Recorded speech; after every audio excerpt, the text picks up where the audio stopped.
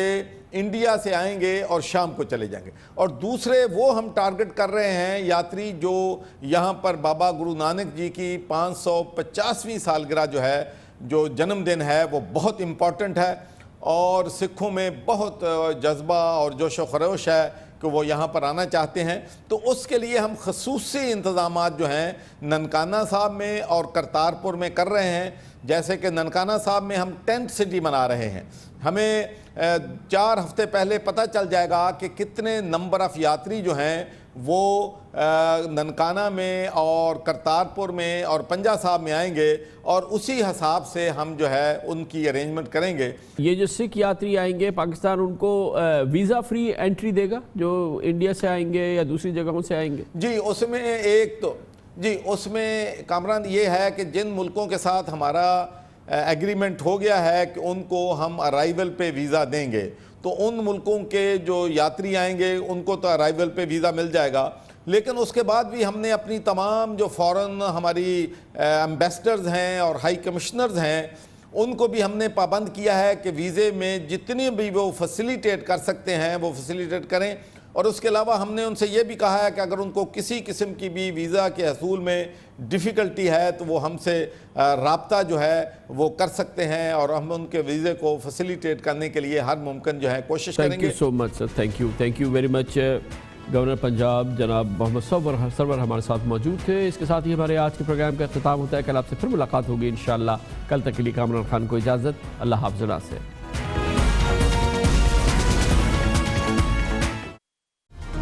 Hi, it's Sayyeda Shanaz here. Thank you for watching Dunya News. For more videos and updates, don't forget to click the subscribe button. Keep watching Dunya News.